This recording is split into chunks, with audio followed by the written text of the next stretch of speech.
I'm going to call this July 13th Planning Commission meeting to order. We have 3 items on the agenda and the minutes for the June 1st meeting. And the first item to consider is the June 1st meeting minutes. Mr. Chairman, I'd like to make a motion to approve the meeting minutes of June 1st, 2023. Motion been made and seconded. Second. Oh, I'm sorry. all in favor, please raise your right hand. Motion carries. First item on the agenda is CLUP-23-02/Z-23-06/V-2307 North Main Street Townhomes, and Michael Woodman will be presenting.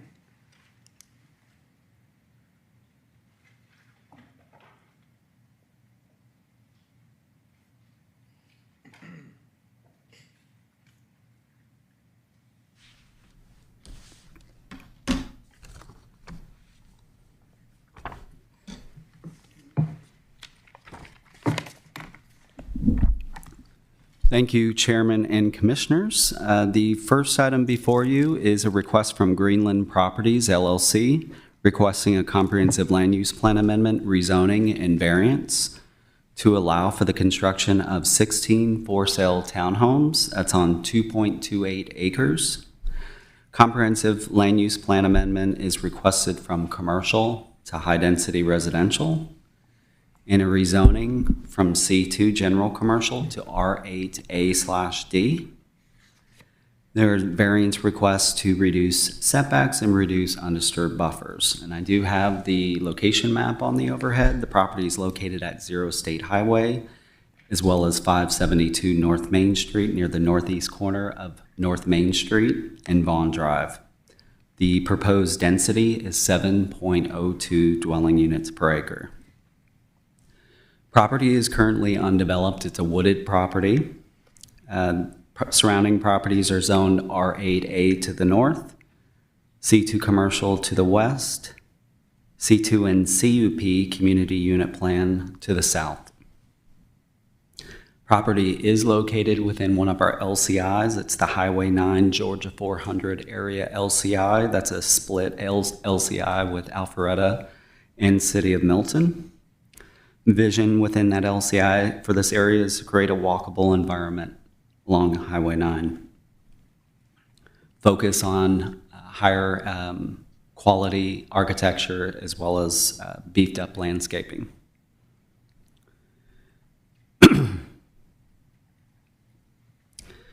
The variances that the applicant requests is a variance to reduce the front setback in the R8AD zoning district from 65 feet to 15. We are recommending a 20-foot front setback along Main Street, which would match other similar townhome developments along North Main Street in this general vicinity. There's also a undisturbed buffer variance request, so the adjacent properties to the west and north were previously granted variances to reduce and eliminate the 50-foot undisturbed buffer. The property to the north received a reduction from 50 down to 20. The Kalen Center, which is a property to the west, received a variance to completely eliminate the 50-foot undisturbed buffer on their property. The conditions of zoning related to the 321 Vaughn townhome development, which is the development directly north of this, does have an acknowledgement in their HOA documents that the owners of the adjacent commercial tracts may seek a variance to reduce the undisturbed buffers, and that their residents would not object to such a reasonable request. Also looked at the densities in nearby townhome developments. The applicant's density, which the table on 2 does have an error. The applicant did at one time have 17 townhome units. It was reduced back to 16. So the density, it is a number of 16, as well as a density of 17.02. The Sonoma development, which is south and west of this location, has a density of 8 units per acre. And then the 321 Vaughn Townhomes directly to the north also has a density of 8 units per acre. Winthrop Chase is a single-family detached development south of this, and their density is just under 5.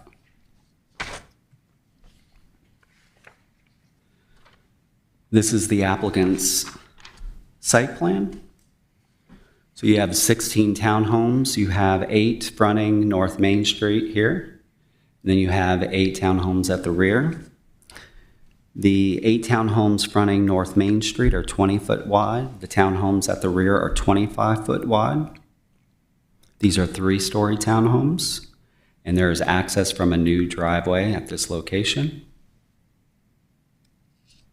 The applicant, at the request of the city, did reach out to 321 Vaughn Townhomes to the north. They have a drive that comes to about this point, and we wanted to see if they could potentially gain access to the property through that development. That development was not interested in providing that inner parcel access, and it was never required for this development.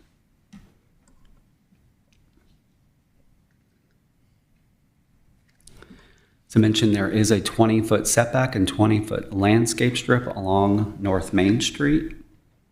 The applicant did consider the GDOT improvements along this stretch just to make sure that those improvements wouldn't encroach further into the development, so they are depicting those improvements with the 10-foot wide sidewalks. Applicant does show 5-foot sidewalks connecting back. They are not shown in this location, but we do have a condition that would address requirements for 5-foot sidewalks leading back to the ones at the rear of the property. Each of the townhomes will have the 2 parking spaces in a garage, side-by-side parking, as well as the 18-foot long driveway. And there are also 9 guest parking spaces. Pretty significant tree areas shown on the plan in this area as well as here. The stormwater pond is proposed generally in this location between the 2 tree save areas.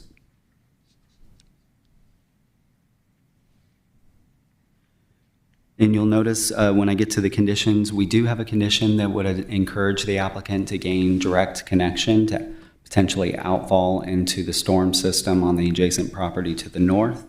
If they're not able to do that, if this development will not grant them an easement, we do have a condition requiring that any discharge be set back at least 30 feet from the property line.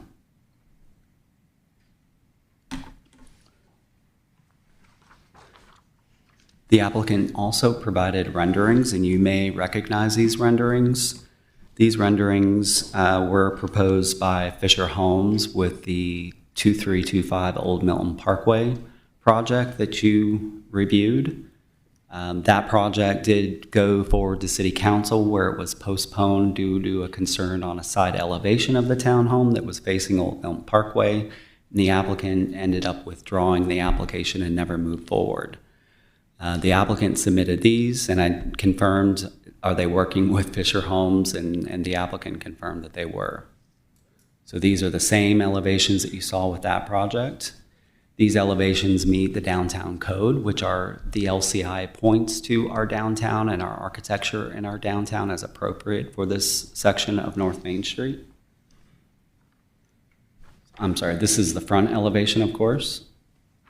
The rear elevation. And then your side elevations.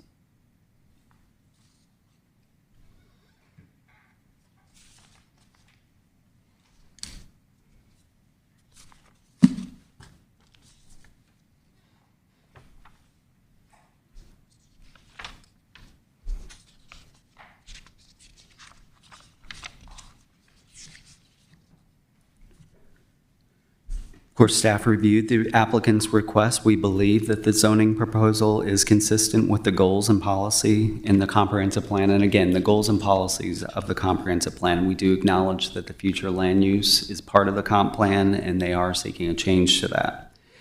We do believe it's also consistent with the vision of the LCI. Given, of course, the current state of retail, we don't necessarily need the additional property for commercial development, so taking the C2 off of the zoning map we believe would be appropriate.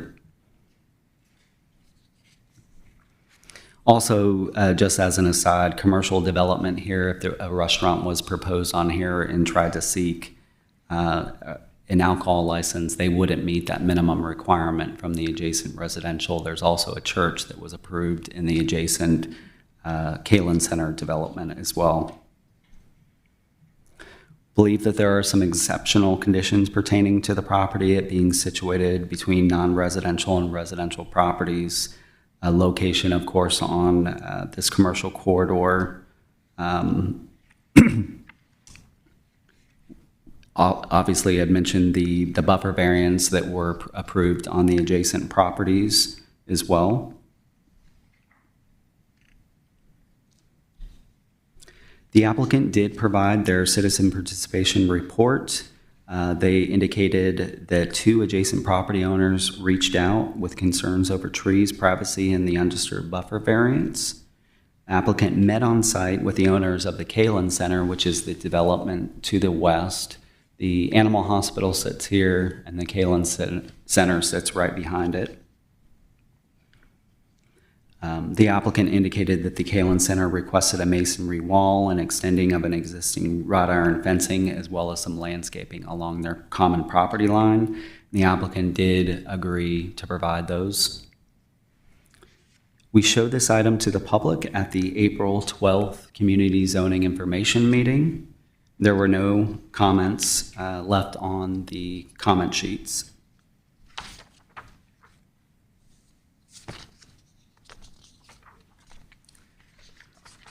Staff is recommending approval of the applicant's request subject to 19 conditions, and I'll go through those. Condition 1 is the site plan specific condition rezoning to R8A/D, tying it to the site plan by DMG Land Planning Consultants dated 6/1/23. 2, comprehensive land use plan designation of the property shall be high density residential. 3, ties the architecture and materials to the renderings I showed you labeled Exhibit A. Final approval by staff. Townhomes having 4-sided architecture, materials, and details. Density, number 4, density shall not exceed 7.02 dwelling units per acre. Condition 5 calls out the North Main Street streetscape improvements.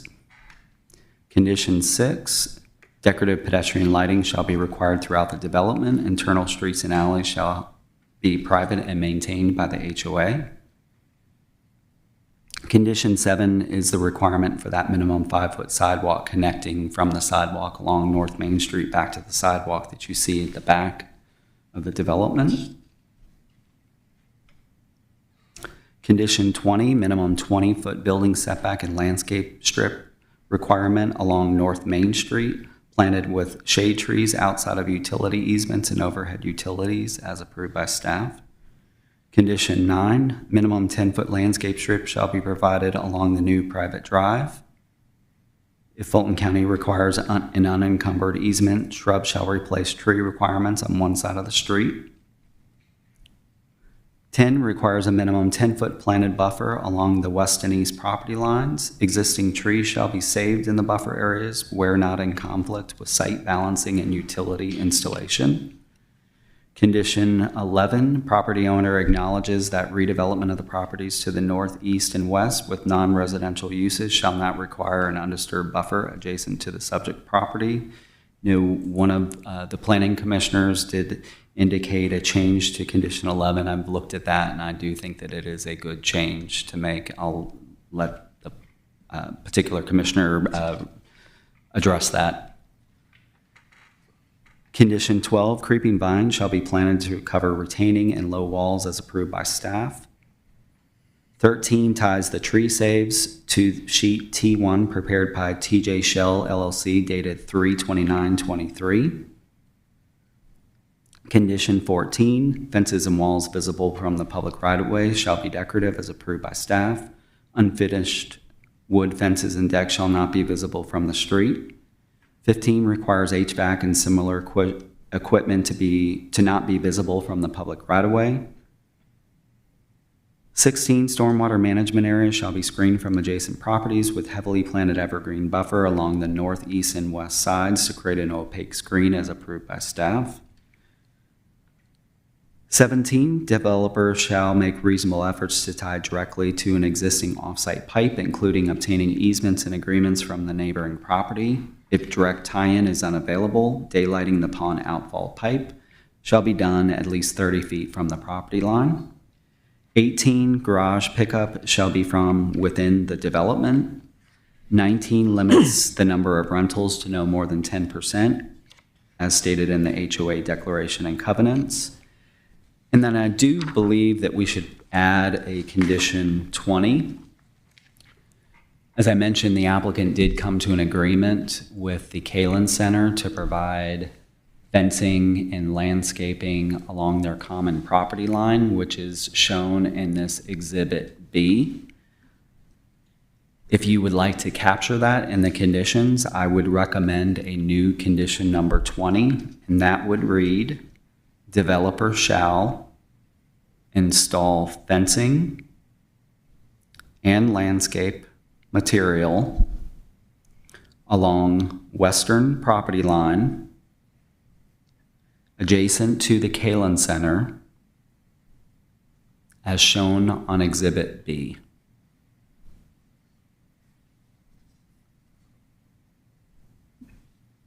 Do you need me to repeat that condition? Anyone? I'm good, but I'm not that good. Yeah. Okay, I'll repeat it one more time. So new condition 20, developer shall install fencing and landscape material along western property line adjacent to the Kalen Center as shown on Exhibit B. And that concludes staff's report. If you have questions, I'm happy to answer those. Thank you, Michael. Any questions? On the commission? Mr. Chair, I've got one. Yes. Yes, Michael, I wanted to pick up on regarding Condition 11. Condition 11 is written kind of in a very benign way, but I think to the regular old resident, which I play that role up here, I'm not an elected official, I don't think the reading of it really conveys the importance and the significance of it. So I'd like to suggest that we do two things.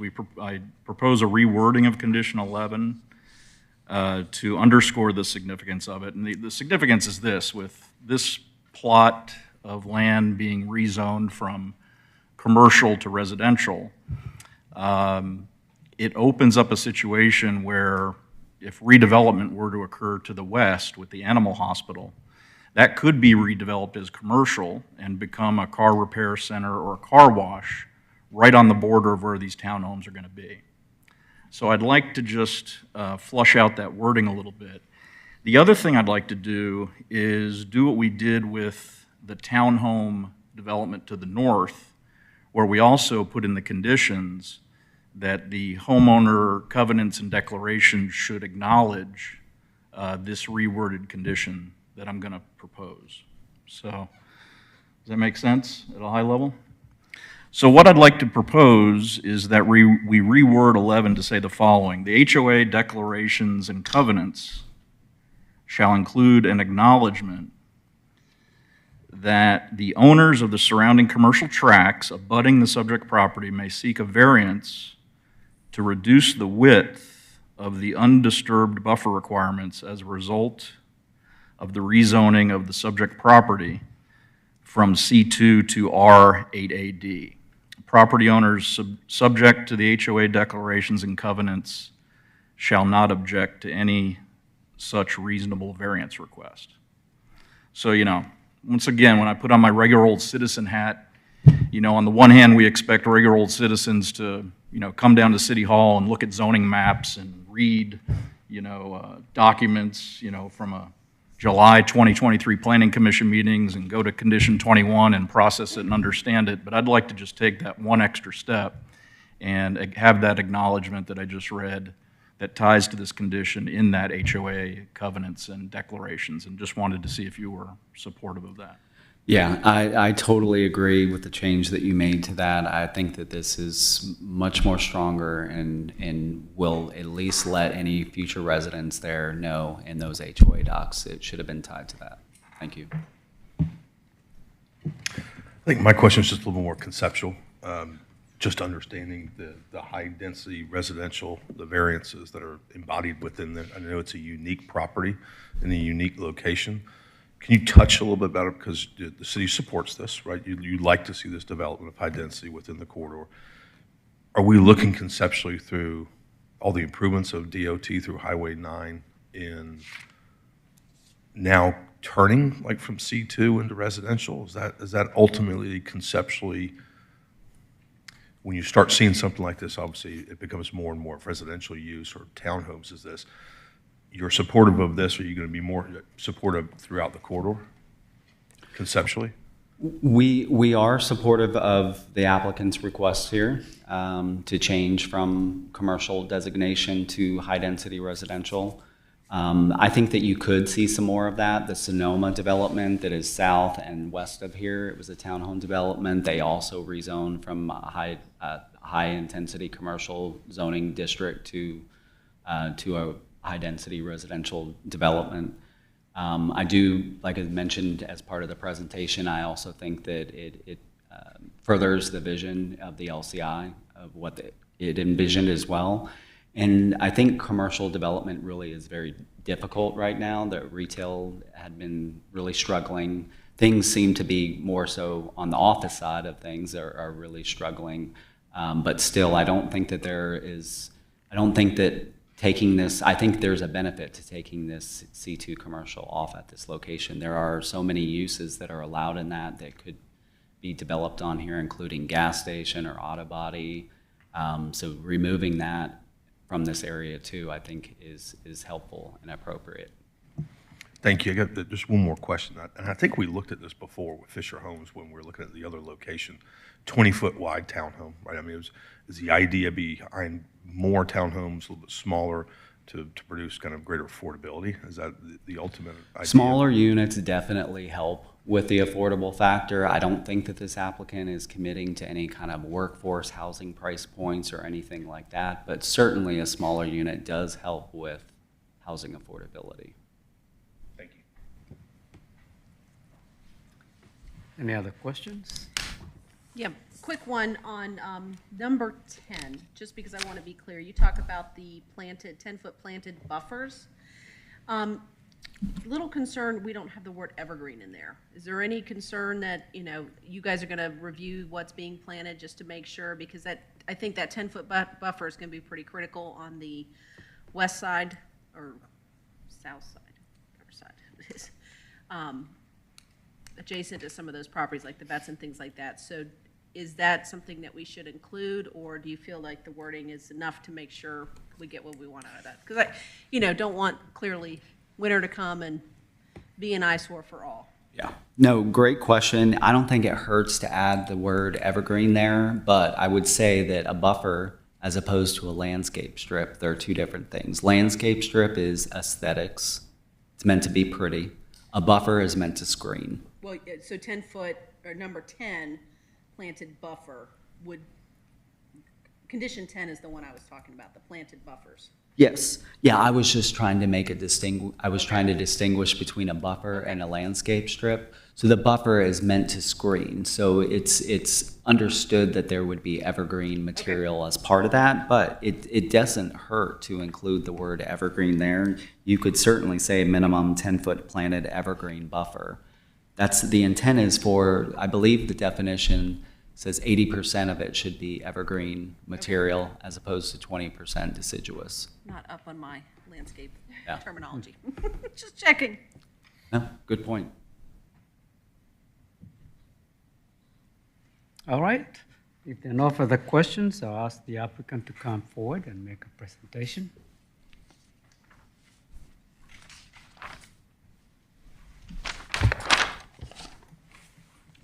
Good evening, Mr. Chairman, members of the commission. My name is Rob Bosak. I'm here on behalf of Greenland Property Developers LLC tonight. Actually, I had prepared a PowerPoint, but just wanted to basically highlight that we believe that the staff has made a good recommendation. I also wanted to state for the record that the proposed amendments to the stipulation, number 10 and number 11, I think are good ideas, and we have no objection to those, and we would request your recommendation for approvals. And happy to answer any additional questions. So no PowerPoint presentation? I can bring it up, but I figured with no opposition here, take your time and take your seat. I think it's reasonable for the listening audience and those watching at home or elsewhere to hear if you'd like to. You don't have to, you decide what type of presentation to make, but it's entirely up to you. I would simply request that we follow the staff's recommendation as well as the amended suggestions for stipulations that we're in agreement with, sir. Thank you. Thank you very much for asking. Any questions for the applicant? Yes. Kind of disappointed we're not going to have a PowerPoint, but that's okay. I can bring it up. No, that's okay. It's just me. It's just me.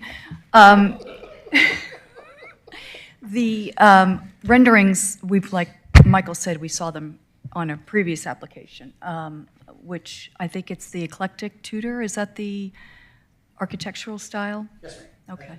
It's what Fisher, and it's the upper end of Fisher Homes, and yes, ma'am, that's what. Okay.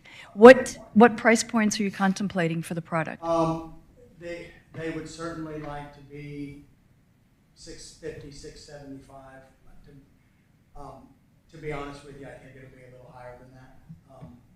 So I think that we're happy to, what we've been telling folks, the one comment that we received during our community zoning information meeting is they don't seem very affordable. So we attempted to shrink down a couple of the widths along some of the frontage units, but I would say at a minimum, starting at $650, it's more than likely going to be $700,000. So the 20-foot would be the 650 range? Is that what? Hopefully. I don't. It's a target. Okay. Yes, ma'am. I'm still not sure that we're going to get under 700,000, but the Fisher folks and my client would love to be able to say we've got something that's a little under 700,000. But I don't want to mislead anybody. I think it's probably going to start at 700 and move on. Move on up. Okay. Thank you. I had a question about the turning. I've driven by there a lot. Pardon? Turn your mic on. It's Is it- on, but Green? it's green. Yeah, it's green, but it's not coming on. Anyway, I'll have to, about turning, is there going to be, have y'all done an engineering study, a traffic study to see what kind of issues you may have with people getting in and out there? Commissioner Perkins, I think that what we have done is a trip generation memo that was required as part of the filing. We have not prepared a traffic study, sir. If that is something that the staff requests, as if you were to recommend approval and mayor and council were to follow, and we were requested to do such during the LDP process, we would be happy to do it. Something that I had committed to Mr. Woodman. Anything that is considered a project-related improvement, as we get further down the road, we're happy to comply with that as well. So if there was a turn lane perhaps, or something that was recommended by the Public Works folks or by the city's engineers, we're happy to comply, sir. Thank you. Any further questions? All right. We're going to ask the public for comments, and you have time for rebuttal. Anyone in the audience like to speak in favor of this application, please come forward. Seeing none, anyone like to speak in opposition? None in favor, none in opposition. Anything else you'd like to say? No, sir, Mr. Chairman. Thank you for your time and attention, sir. All right. I'm going to turn this over to the board for a motion and our discussion.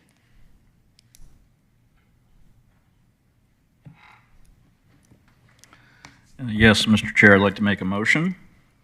I move that we approve CLUP-23-02/Z-23-06/V-23-07 North Main Street Townhomes, subject to the conditions as read by Mr. Woodman, with these edits. So for number 10, where it says minimum 10-foot planted, I'd like to insert the word evergreen there, evergreen buffers. And then for condition 11, I'd like to have it, we would like to have it rewritten to say the following: the HOA declarations and covenants shall include an acknowledgement that the owners of the surrounding commercial tracts abutting the subject property may seek a variance to reduce the width of the undisturbed buffer requirement as a result of the rezoning of the subject property from C2 to R8AD. Property owners subject to the HOA declarations and covenants shall not object to any such reasonable variance request. And then I'd like to add, as we discussed, condition number 20, which shall read, developers shall install fences and landscape material along the western property line adjacent to the Kalen Center, as shown on Exhibit B. Can you reread 11 again? 11. Your proposed language. The HOA declarations and covenants shall include an acknowledgement that the owners of the surrounding commercial tracts abutting the subject property may seek a variance to reduce the width of the undisturbed buffer requirement as a result of the rezoning of the subject property from C2 to R8AD. Property owners subject to the HOA declarations and covenants shall not object to any such reasonable variance request. Did you get that on record? Or more important is the commission understand the addition. I'll second. Oh, It's included in his motion. Yep. It's not a motion yet until I get a second. I'll second it, sir. All right. There is a motion that's properly seconded. Any further discussion? Hearing none, all in favor, please raise your right hand. Motion carries unanimously, and it's going to be heard by City Council on August 3rd of this year. Thank you very much. The second item on the agenda, also to be presented by Michael, is Z-23-07/V-23-22 Davis Drive Track, TPG. Michael?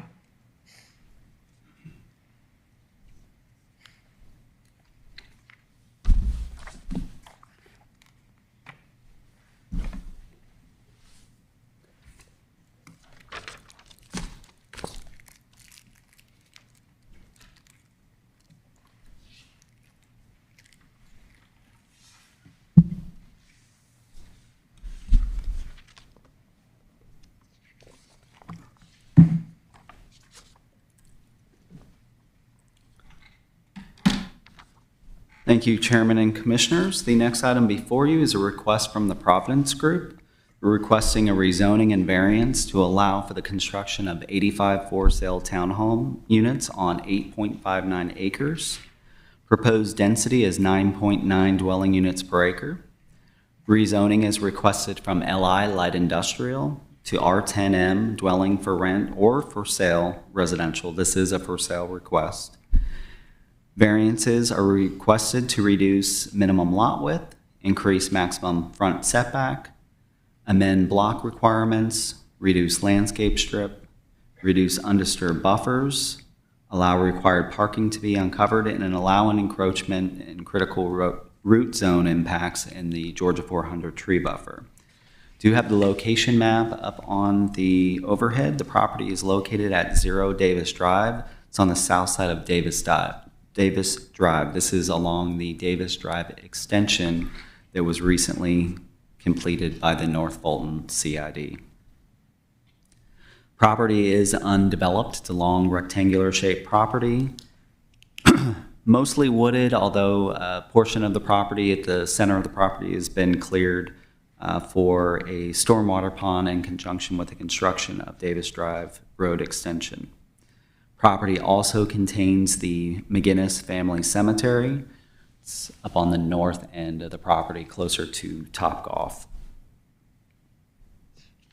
This property is located in the North Point overlay, which has a vision to become a walkable mixed-use village, focus on sustainability, green space, and connectivity. So there were a few variances that I read there, but there are some hardships associated with this property. I mentioned the unusual shape of the property. The property does have 2 road frontages, so you've got the frontage along Davis Drive as well as being located along Georgia 400. There is a cemetery on the site.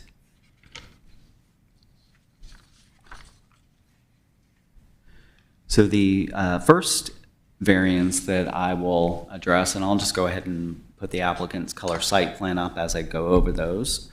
There is a minimum lot width requirement in the R10M zoning, which is an older zoning district in our code. Does require a minimum width of 20 feet. The applicant does have about 50 of the 85 townhomes as 16-foot units. In those 16-foot wide townhome units, they will only be wide enough for 1 parking space in the garage. So the applicant is asking to allow the other parking space to be uncovered. There is a minimum and maximum setback in the North Point overlay along Davis Drive. The applicant is meeting the minimum setback there, just asking to increase the maximum setback that's allowed from 10 feet to 30 feet. We do support that. It will allow for a larger landscape strip along Davis Drive. Applicant also has some variances to the North Point block and access portion of the code regarding blocks, dead-end streets, and stub-out streets. And this is related to the fact that you really don't want to interconnect a residential development with commercial developments. Also, the configuration of the property does not allow for the applicant to meet the block requirements in the North Point overlay. Then there were variances related to landscape strips, buffers, and the tree buffer. In the landscape strips, just go to the applicant's site plan here. As it relates to the landscape strip, so the south part of this new road, this road functions as both an alley because these are rear-loaded townhomes fronting along Davis Drive. So it functions as an alley for the townhomes on Davis Drive, but it functions as a street for the rest of the development. So the applicant is providing the required 10-foot landscape strip along this side of the street. It does pinch down at this point and this point to 5 feet. So that is one of the variance requests. This is a residential development, and our code does that require, as you saw with the last request, the residential development when it is adjacent to commercial, it doesn't already provide buffers. The buffer requirement is on this property. So they are asking to reduce the 50-foot undisturbed buffer. We do have a condition requiring at least a 20-foot buffer along the north and south property lines. And then the applicant is also asking for some encroachments or to impact some of the pine trees that are in the Georgia 400 buffer here. It's related to these walls. So this dark line here, as well as the dark line here, represents a retaining wall that's needed to hold up the site. And the placement of the retaining wall along, not in, but adjacent to the Georgia 400 buffer, some of the pine trees, their structural root plate would go into that wall, and then you can't have any impacts to structural root plates or the tree will come down. So we do have a condition that would address that. And basically, it would allow for a removal of some pines along this property line or along the edge where the retaining walls are, but it would require replacement with evergreen trees, which we believe would provide a better benefit to this site and provide more screening. As I mentioned previously, there's 85 for-sale townhomes proposed, and access is about the midpoint of the property from Davis Drive. Townhomes, of course, along Davis Drive are oriented to Davis Drive, and then the remainder of the townhomes behind there are oriented to open space. So they are all rear-loaded. Each of the buildings have a combination of 16 and 20-foot wide townhomes. There are a total of 50 16-foot wide townhomes and 35 20-foot wide townhomes. The new internal street and alleys are shown to be private. With the construction of the Davis Drive extension, CID did install 8-foot sidewalks along the property's frontage. There's 5-foot sidewalk internal to the site as well as 6-foot planters.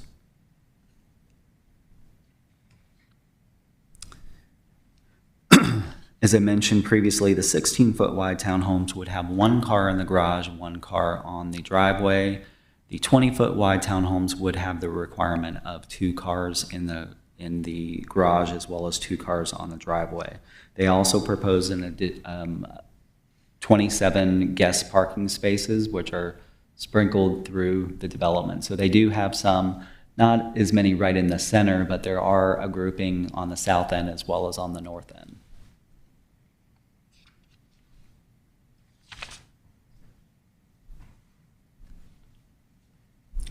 The North Point overlay also requires about 12% open space, which is a combination of their civic space, 5% amenity space and about 12% civic space for a total of about 17%. The applicant's site plan calls out 1.55 acres of open space, which is 18%, but they are only counting these areas. This is their civic space. This is an amenity space here. There's some additional amenity space.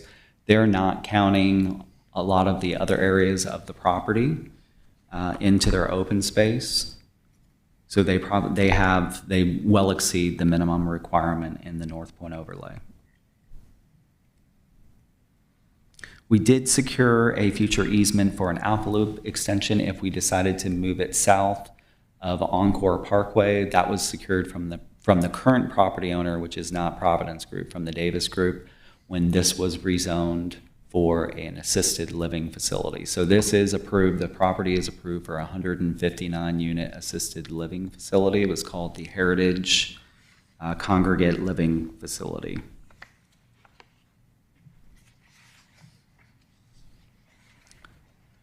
As I mentioned, about the middle of the property was cleared and graded for a stormwater pond in conjunction with the road construction. The rest of the trees on the property did remain. There are only 3 specimen trees identified in the applicant's report, and there are 2 located in this general area that we have conditioned to be saved. The city arbors felt they should be saved. But they are tulip poplars. Poplars do not do very well in construction with construction activity. And that's why the condition says no more than 10% encroachment into the critical root zone. Typically, that is no more than 20%. Poplars are typically not the most desirable tree saves, which is why the applicant did request a change to that condition, and we're supportive of that change. I'll mention that when we get to that condition.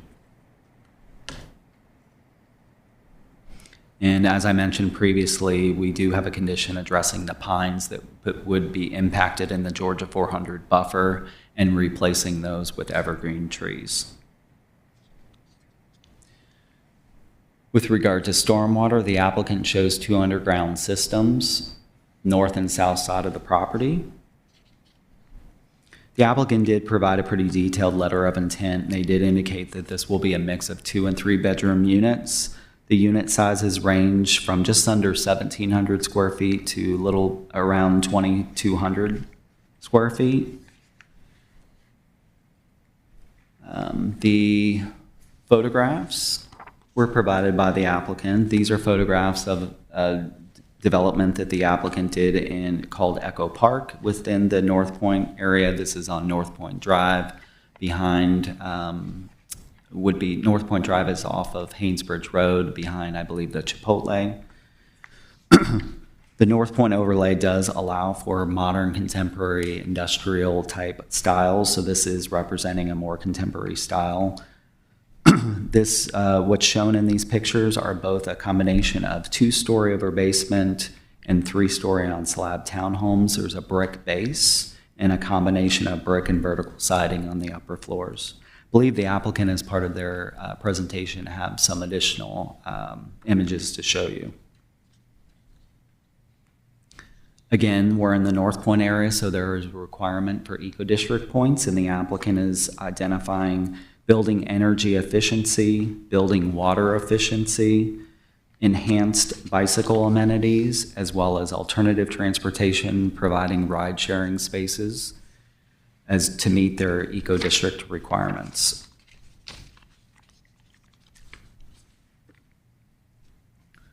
Of course, reviewing the applicant's proposal against the review criteria we noted, of course, the property is located in the North Point overlay, which focuses on walkability, mix of uses, site design, and the eco-district measures as being key components. We believe the applicant has addressed those. We believe the proposal would add to the mix of uses in the North Point area, bringing people closer to where they're working and shopping. And we believe this change would have less impact on public safety, being that this was approved for an assisted living facility, and we've heard from public safety that there are some pretty significant impacts on them at some of the assisted living facilities. As it relates to the variances, we do believe that the applicant has some hardships on this property. As I mentioned, the road frontages, the unusual shape of the property, and the presence of the cemetery. As in the conditions, as I'll read, we are recommending some specimen tree saves, as well as the evergreen plantings in the Georgia 400 tree buffer, as well as the 20-foot planted buffers to the north and south. The applicant did provide a citizen participation plan. They indicated that no one reached out with any comments. And then we did show this to the public at the June 14th Community Zoning Information Meeting, and there was one public comment in support. Staff is recommending approval of the applicant's request, and I'll go through the 18 conditions. Would you please go through the standards for zoning changes and the variance review criteria before you go through the conditions?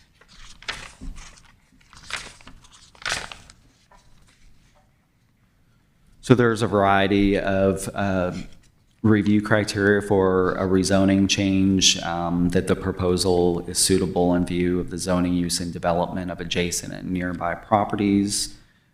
We do believe that it meets that requirement. It's just going to add to the mix of uses in this area. And we don't believe that adding this use to the area is going to adversely affect any of the adjacent properties. With the conditions, we do believe that they're not going to have negative impacts on the natural environment as proposed. As it relates to substantial reasons why the property couldn't or shouldn't be used as currently zoned, we would be removing 159 assisted living facility units with this rezoning. As I mentioned, that would probably be less impact to our public safety department.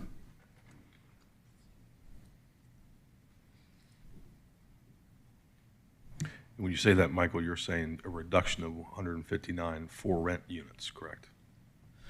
So assisted living facility units are also categorized in, as renter-occupied units in census data as well, so it would remove those from that as well. The variance review criteria, and then actually one last review criteria that I'll mention is the zoning proposal is consistent with the comprehensive plan. So it does, the future land use designation of the property is mixed use, which would allow for the zoning as proposed. Also, the comprehensive plan says high density residential should be located along the Georgia 400 corridor as well as the downtown. As it relates to the variance review criteria, those criteria, there's 4 criteria, and they focus on are there extraordinary or exceptional conditions, peculiar conditions to the site. I think I've mentioned those a few times, just the shape of the property, the road frontages, and the presence of the cemetery.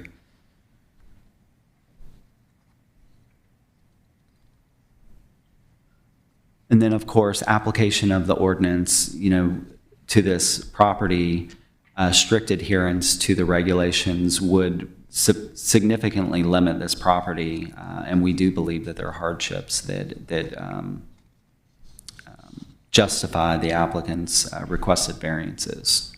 We do not believe that granting any of the variances would be a detriment to the public. We do believe that we have some conditions proposed that would help offset some of those variance requests as well. Thank you. I'll go through the 18 conditions.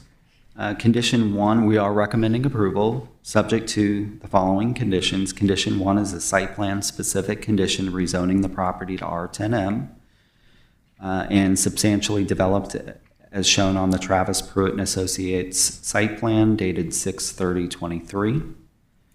2, maximum density of 9.9 dwelling units per acre. 3, architecture and materials would be tied to the photographs that I showed you, labeled Exhibit A. Final approval by staff. Condition 4, permitted uses on the property shall be limited to for sale townhomes only. Condition 5, no more than 50 townhomes shall have a 16-foot lot width. 6, minimum 20-foot setback and maximum 30-foot setback shall be provided along Davis Drive. 7, developer shall provide a minimum 20-foot planted buffer along the side property lines with final approval by staff. 8, addresses the eco-district measures that I mentioned and ties it to the applicant's letter of intent revised May 17, 2023. 9, developer shall enhance project entrance with a decorative planted median as well as decorative hardscape, landscape, and North Point Eco District monument. The monument is if you remember the Empire community development at Kimball Bridge and North Point Parkway, and they also had another development at Morrison Parkway and Hembury, and they showed you a big statue of a pine cone. They named one of the subdivisions Pine Cone. The other one had a gabion basket with boulders in it with the Eco District on it. That is what is intended with the Eco District monument. That would be a unique piece that would be reviewed and approved by the Cultural Arts Commission. Everything else at the project entrance, landscape, hardscape would be under the approval of staff.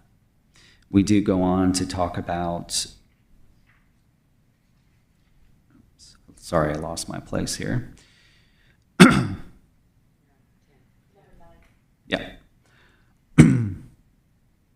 And then, of course, we state in that condition that the hardscape, landscape, and monument shall be maintained by the HOA. Condition 10 ties the open space to the submitted site plan. It's 1.55 acres of open space.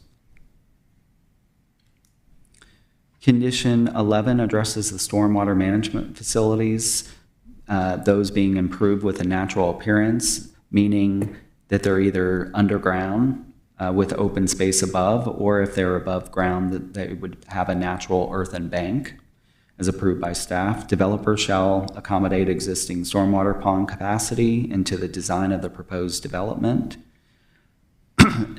Basically what that means is there is existing stormwater ponds for that construction of Davis Drive. So they're going to have to, when those ponds go away, they'll have to accommodate that capacity in their ponds. Condition 12, privacy fences and unfinished wood deck shall not be visible from the public right-of-way. 13, townhome shall have connectivity to the public sidewalk system.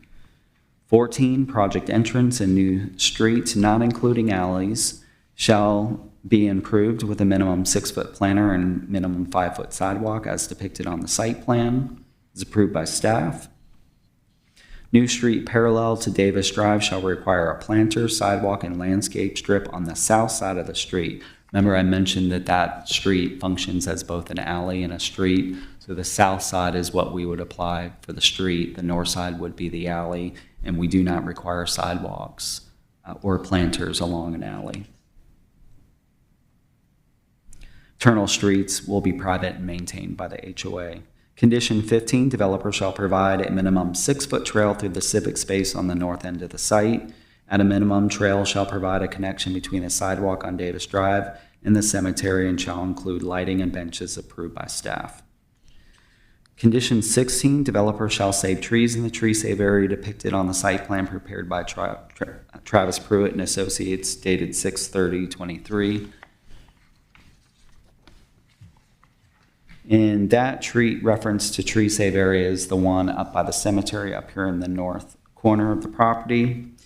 That condition goes on to say developer shall save tree number 292, which is a 25-inch tulip poplar, and number 293, 30-inch tulip poplar with minimal impacts to the critical root zone of 10% or less. Small trees within the CRZ of trees 292 and 293 shall be saved as identified by the project arborist with final approval by the city arborist. Again, the applicant is requesting a change to that condition.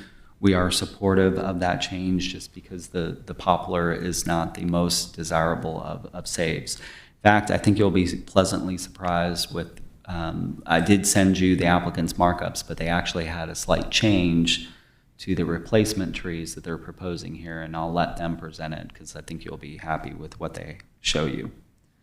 Condition 17, critical root zone impacts to trees in the Georgia 400 tree protection zone shall be limited to no more than 20% as approved by staff.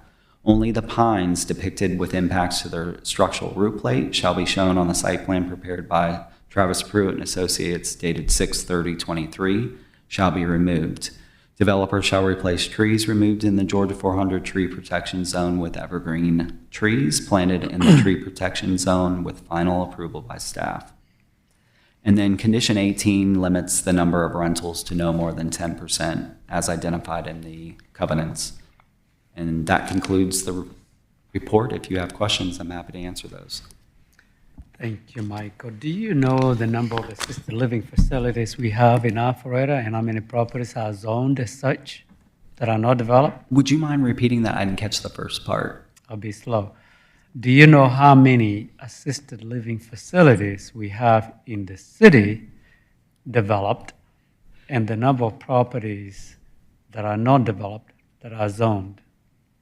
So Can be developed. I don't recall the number of facilities throughout the city, but I have done some recent research related to that use, and it identified just under 2,000 total rooms or units at assisted living facilities throughout the city.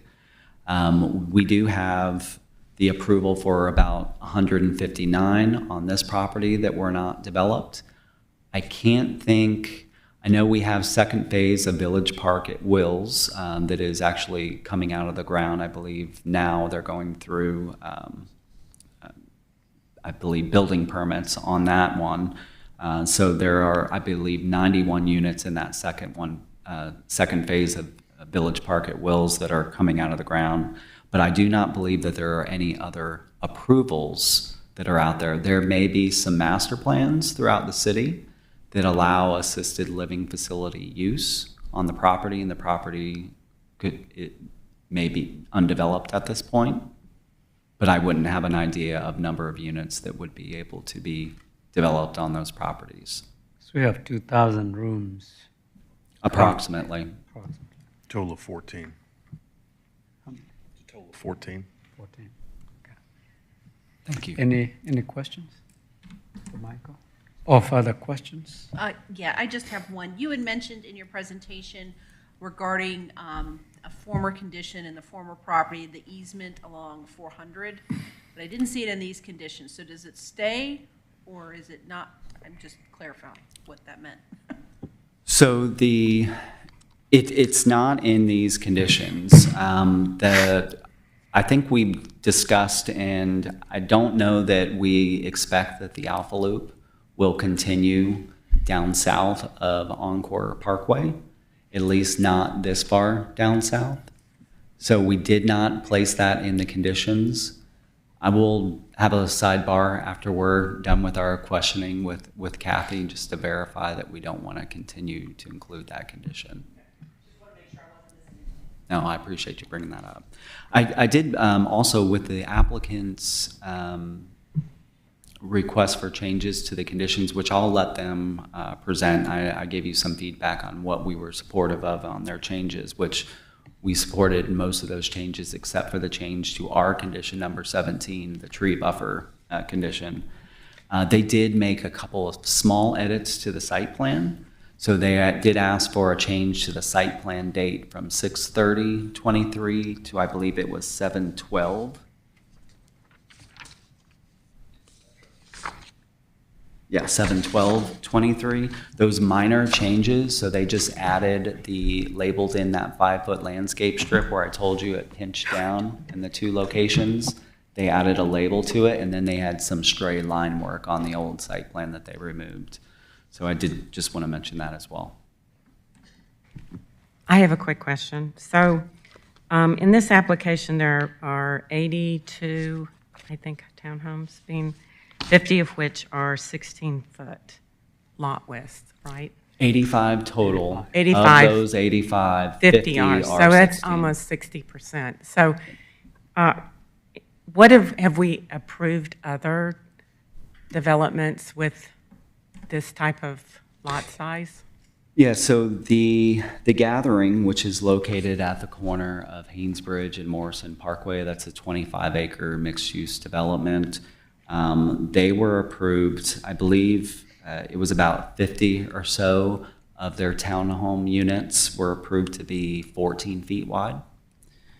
The applicant, Providence Group, also has a development, as I mentioned earlier, on North Point Drive called Echo Park. That development was originally approved as a condo and townhome development. After COVID hit, they did change to all townhome, and they have a combination. The buildings there have a combination that is similar to this. So it's a combination of 16-foot wide and 20-foot wide units within a building. And that development is about 50-50, total of 100, just under 100 units. I think it's at 99, and it's about a 50-50 split. We also have, the only other development that I could find was the Preserve at Academy Park did have a range of townhomes, and they ranged from 19.5 feet up to 24 feet wide. Okay. And I'm assuming because of your approval, the city looks at this as being favorable because it gives us a lot of different various types of homes for our residents? Yes, so even the comp plan and the housing section of the comp plan talks about providing a variety of residential types, price points, sizes. So we believe that this is just the new norm that we're seeing these smaller units, and we believe that it would be good addition to the city. Okay, thank you. I have, sorry. Go ahead. Okay. Michael, just a few questions. Can you hear me? Yeah, okay. Thank you. Regarding the open space, now I'm really close to that, sorry. Feels like it's really bad. Condition number 15 has specific language regarding the civic space, and that it shall include lighting and benches and so forth for the civic space. But I don't see similar language in condition 10, which is addressing generally the open space. And my concern is the amenity space, which is a nice piece of property there. There isn't any language that identifies any type of amenities that should be part of that.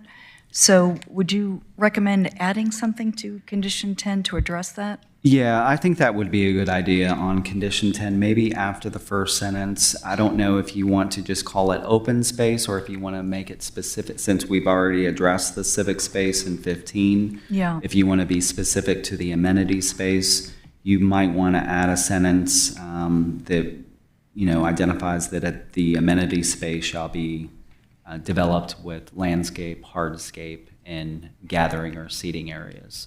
Okay, and is that subject, would that be subject to staff approval, or is? Staff. Yep, okay. Yeah, this is a residential development it. outside the downtown. It would go to staff. Okay, good.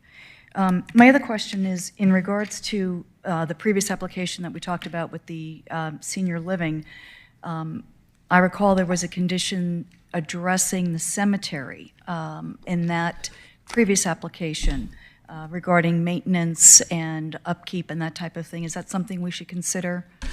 Definitely. I'm so glad that you had brought that up. I think that was added at the council meeting when the assisted living went to city council as a condition, and I don't think that I was there to present that particular one, so I had missed including it within these conditions. I do think that that would be important to include here. Okay. And I believe that the applicant is okay with So I'll check adding with them. that. Right, okay, great. I think, so we did get red lines today, and and do we have hard copies of the red lines?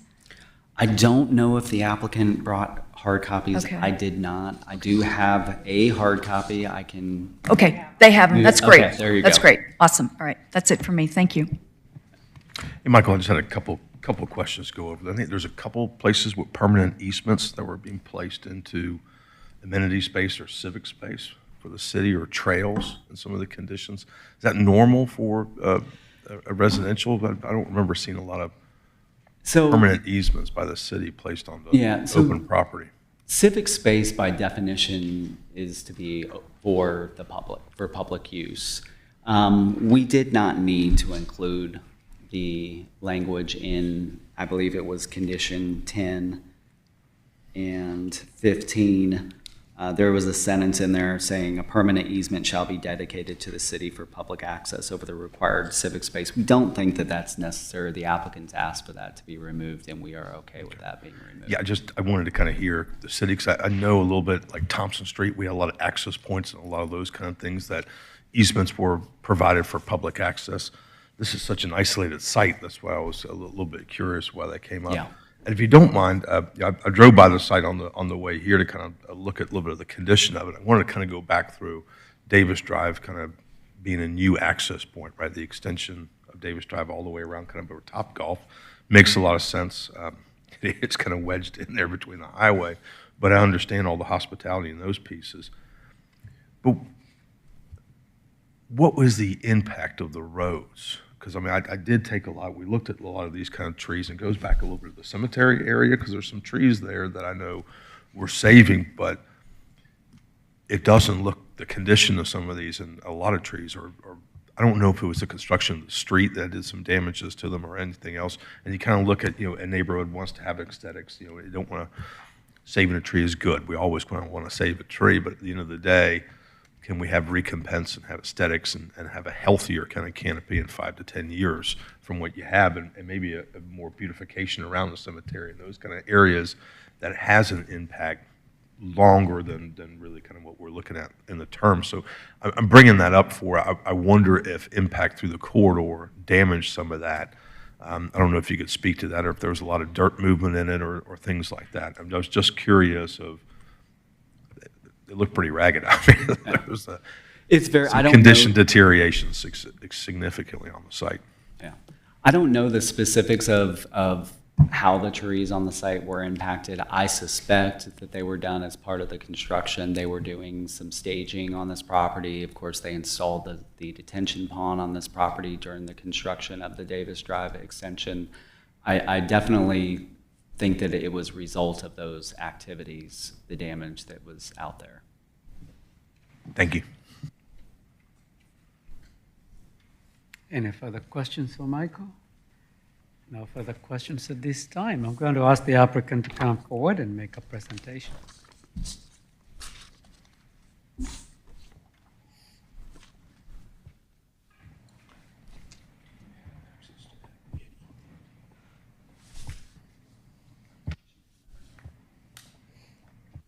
I may approach, I've got the hard copy. Yes, sure.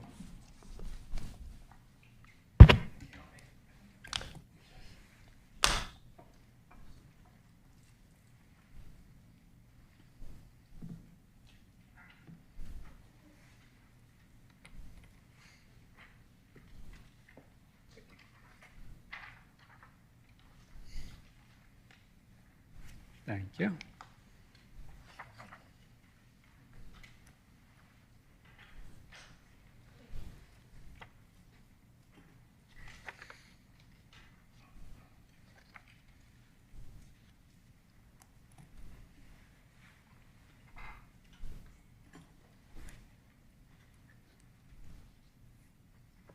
And I do appreciate all the work that Michael's done. I think it kind of helps us kind of get to the points that you guys are looking for. My name's Kurt Felstall.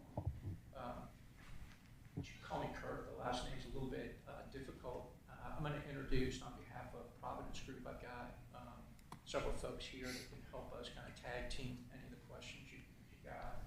You've got Warren Jolly, Michael Smith, and Clint Walters, who are here for us, and they may come up and help with some of the questions that you got, particularly as it relates to product type, price points, that sort of thing. And so if you're able to first.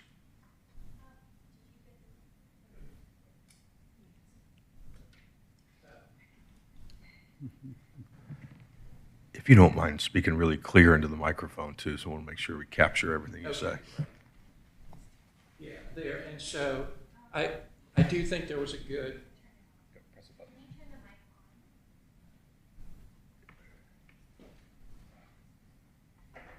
Not sure what the on. We have some help.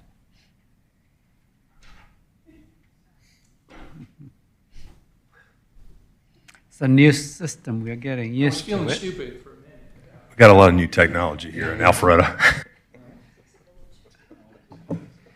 Yeah, it's There you go. good, it's good There when we it go. works. All right, great. So Thank you. I'm just going to give a little bit of an overview, and then Warren is going to come up and kind of talk about the product itself, and then we'll come back and address the conditions, particularly some of the red lines and some of those that have been talked about. And I do want to make sure we are all understanding that this property is located between Top Golf and Papados, and on the other side of Davis Drive is the cooler. It is also bounded by Georgia 400, really at the exit ramp where Mansell Road is. And you can see by the nature of the property that it's rectangular, which and thinner rather than deeper, so it does create some issues for us in terms of the flexibility and thus the need for the variances.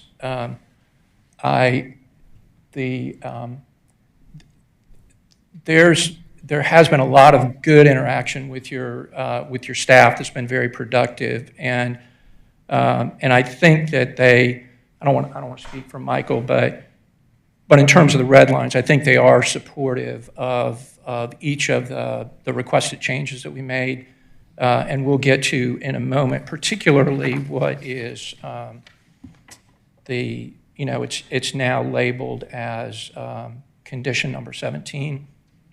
Related to the tree save. But a lot of the red lines that we will talk about really are designed to add a little bit of flexibility and address some of the specific issues that were raised by the staff. And I tell you what, rather than going into a lot of detail at this point, I think I'm just going to have Warren come up and talk about the development.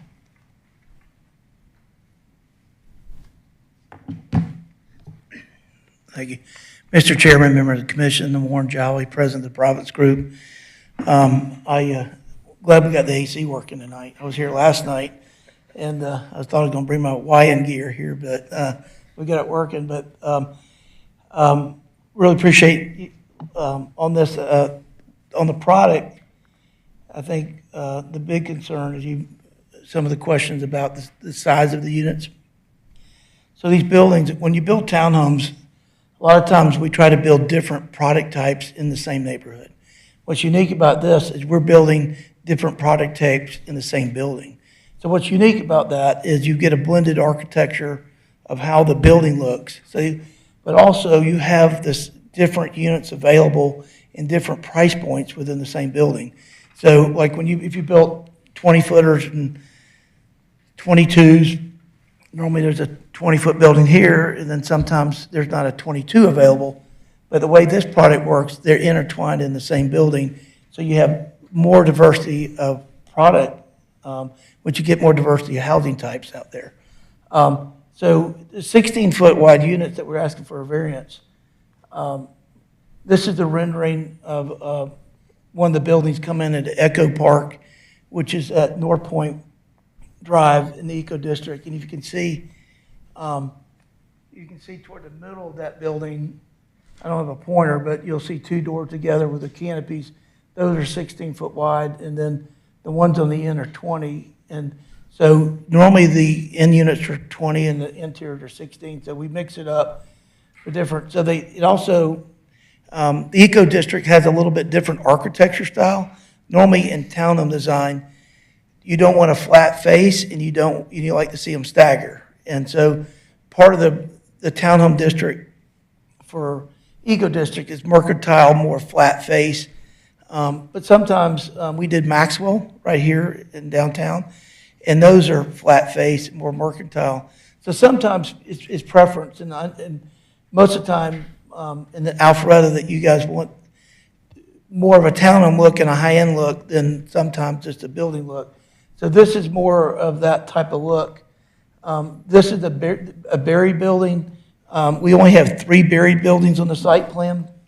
So sometimes, and as we mentioned, the hardships on this property, it falls off pretty substantially from Davis Drive down to 400. So we're trying to catch grade. So we can even step the townhomes down. You see this building here is stepping down left to right. As you look at it, the building on the end is 20 feet on the far left. If you look at the next building, there's 2 units that are 16 that have a common door there. And what we do is we share a stair with them. And just give you a price point, at Echo Park, the 16-foot units are better selling units, and they sell from around $550 to $580. And then the other ones jump up from the 2-story 20-foot wide units will start somewhere in the mid-6s. So there's a big difference in price. So unfortunately today, with architecture and what you have to put on the outside of these and just development costs, I know we all want affordable housing. We want it as low as we can get it. It just ends up adding up really quick on the cost. But this is the building actually built that's buried, so you can see the low roof. And we met with Michael and I and our architect. We were on a call with the staff architect for this district, and we know we have to go to DRB, and we had some other elevations, and then they basically wanted to go this route rather than the original route, and we were okay with that. And so this is kind of how they look. But from a price point, one of the things that I think is not in your conditions that I think is important to know, the Province Group, we build a lot of townhomes. We've been building townhomes for a long time, and a lot of people are just learning how to build townhomes. I mean, and it's different. Just as you mentioned, the covenants. We're fine with the condition that you said on the covenants on this property too, knowing the property owners know that we had a variance, and so we like to disclose that because at the end of the day, we don't want to dispute with our homeowners, and we want to make sure we leave the community with good streets, detention ponds clean, and no deficit, and a reserve fund to take care of everything that the HOA is supposed to take care of. So one of the things that we do that I think is important is that we require the insurance of the building be done by the HOA. We require the termite treatment by the HOA.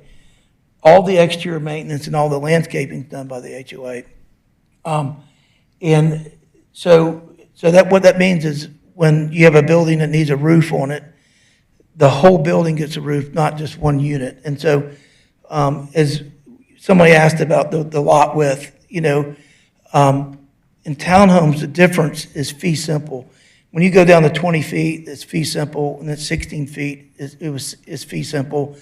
But we built several projects at Atlee, and then also at Maxwell. We actually built the townhomes at Milton, the condos at Milton Park on the front, across from the apartments, back almost 20 years ago. And those densities are higher, and those are condos. So when you do fee simple, you want to have a lot width, and 16 feet, it's not uncommon. So some of our product at Maxwell is actually a one-bedroom, and you got 2 units in 24 feet, which are actually 12 feet wide, but they're under condo ownership. If you do fee simple, that's when it gets down around 16 feet in that range. So there are other housing types that are more dense than this, but we want to do fee simple here, and that's why we're asking for the 16-foot lot width. But when you have the HOA maintain all those things, those fees are higher. So first of all, the qualification is higher. But the other thing is, if you have a fire event and you have a townhome building, there's 5 units, and there's a fire in the middle, and you have 5 different insurance companies, that building's not going to get built for about 3 or 4 years because all these insurance companies are going to be fighting together to fix it. So we require, these are things that we do that aren't in these conditions and stuff that on above that if there's a fire, it's covered by the HOA. It's immediately covered by the HOA, so it's fixed. And same thing, we have, Alpharetta requires sprinklers. We've had in the past this hard freeze last year. Some sprinklers freeze up, and it happens when it gets down below 0, which it was almost 5 degrees here. And the same thing, the HOA covered, so you don't have one particular homeowner taking care of that burden.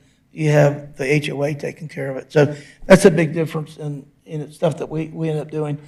But also, I think I'd like to get Mike Smith up here to really just talk about this tree that we're talking about, what we're trying to do in this open space. And if there's any questions of the architecture or anything, I'd be more than happy to answer them. Thank you.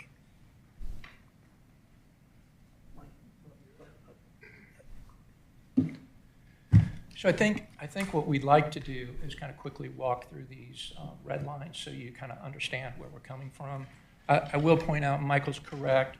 We did change the date of the site plan to 7/12, and he's exactly correct. There's no substantive change. It's just there was a stray line in there, and we also wanted to capture the 5-foot landscaping that was reflected but not called out specifically. So that's the only change.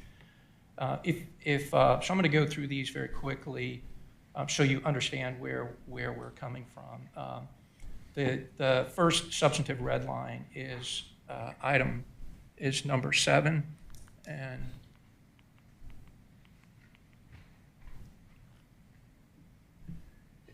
this condition isn't designed to change anything. It's designed to reflect what's in the site plan, and it is a change to the buffer requirement on the either end of the property, one next to the Topgolf and the other to the Papa Do's, and it reflects on what would be the left side if you're looking at the site plan, where there's a private road that encroaches, and on the right side, these relate to the buffers. There's a reflection of what is the tree save area. So that's what condition 7 is designed to do. Condition 10 is it really eliminates the requirement for an easement to the public space, again to the right on the other side of the cemetery, and the issue becomes that that this space is interior to the site, and so it's difficult to have a public access easement coming through to the site for a lot of the reasons that Warren was talking about as it relates to the homeowner's responsibility, homeowners association responsibilities. Condition 14 is really just, the change there is designed just to add a little bit of flexibility as the design requirements come in, and Michael's already has already talked about those as the property continues to get designed. The 15, I think we've already talked about as it relates to the trail. Condition 16, there's no real substantive change. It's a reflection of the site plan. The condition 17 is the one that there's been some discussion about with what is tree 292 and 293, which is the poplar trees. And this is the change that we sent this morning that may not be on the red lines that you all had seen. And I'm going to have Mike Smith come up and talk about this, but this is really an enhancement over what you've already seen. Mike.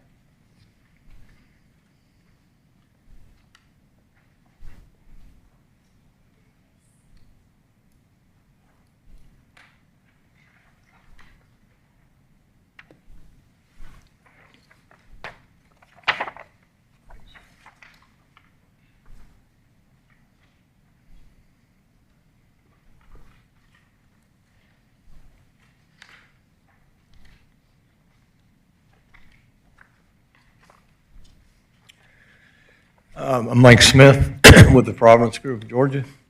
Thank you for your time this evening. What I just handed you, I'll get to in a second.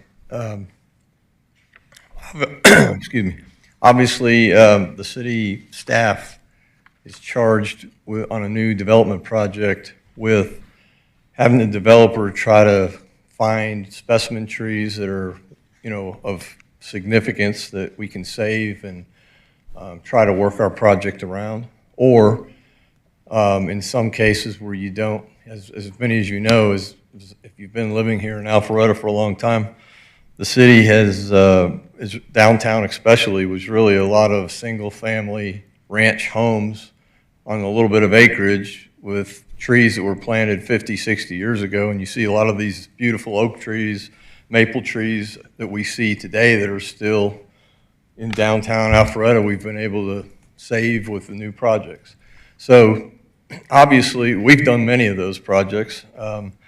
This site is a little bit more challenging, as Michael discussed, with some of the hardships on the site, configuration, and so forth. The problem with this site on trees, first of all, somebody, Mr. Brady made a comment about the looks and aesthetics of some of the existing trees out there. This site was cleared about 25 years ago, so this is almost like a second growth stand of trees. These aren't trees that have been around for a long time. And so it was just kind of re-vegetated on its own. So you didn't have somebody planting specimen trees that got to grow in a big front yard and have a big pretty head on them and that kind of thing. So obviously, we're still charged through code to try to see what we can do to save anything on the site that's significant. And if you don't have a significant tree like we're talking about, the city would like you to at least find a grouping of trees or something that we can hang our hat on and work with. On this site, we are saving some trees up there around the cemetery area. So there's really two main amenity sites up on the northeast side by the cemetery, and then our other main amenities on the southern side, and that's where we're talking about the two tulip poplars, which have been identified by the city as two of the better trees on the site to try to save. One of the problems we have with that is that that's the low point on the property. Those trees sit 6-7 feet below grade. So once you grade this site out and you develop it, you're really sitting in a hole. The other problem is obviously every site has got to have detention. And your detention ponds and systems sit in the low points on these properties. So in this situation, that whole southern side of the property drains through that area. Those poplars happen to be sitting right in that low area, which is where the detention pond really needs to be. So we looked at several different configurations trying to make that work, and there's really no way to make that work with the storm basin in that area. That basin there spills out into the 400 access drive right there, and then it comes down south into a creek system. So we're really kind of pinned there between, with the storm system anyway. So rather, we try to look at this a little differently. Rather than take one of our nicest green spaces and have an area that would be sitting in a hole, which is really not conducive for people to go out there and throw the ball around or do anything, to enjoy that area. It would almost be a natural area. And again, tulip poplars are not the greatest tree to be trying to save. So what we did was we got with Knee Bark, who is the pamphlet I handed out to you.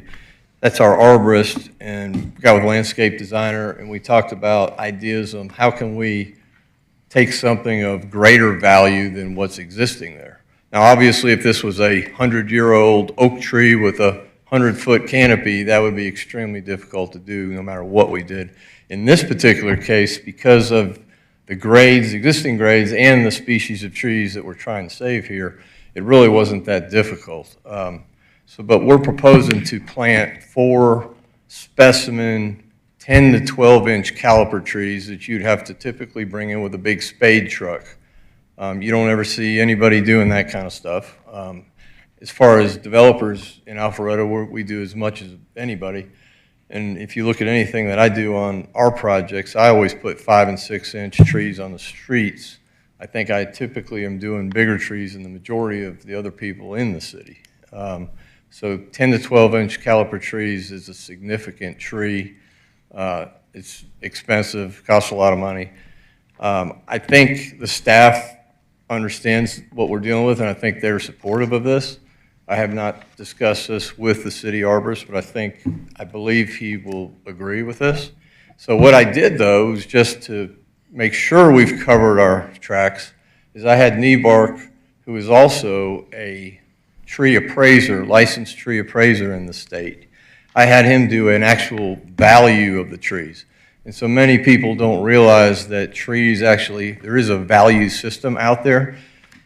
You guys have probably seen, whether it be developers, homeowners having issues where a tree on a property line gets killed or destroyed, and somebody wants financial damages. So this is actually a thing in the state of Georgia, and it is recognized in the court system.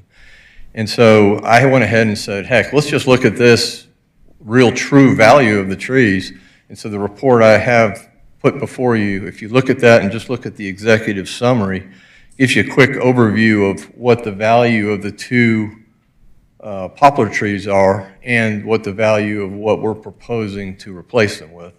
And what we're proposing, even from a dollar perspective, what we're replacing them with exceeds the value of the tulip poplars. So, Could I ask you just to articulate what it says? Because folks that are listening, there is no overhead for them to see what the executive summary says and the dollar value. Okay. So I think it would be helpful.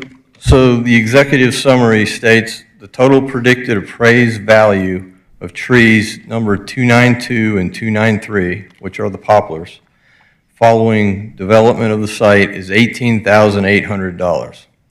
The total predicted appraised value of the 4 transplanted specimen type oaks following development of the site is $22,900.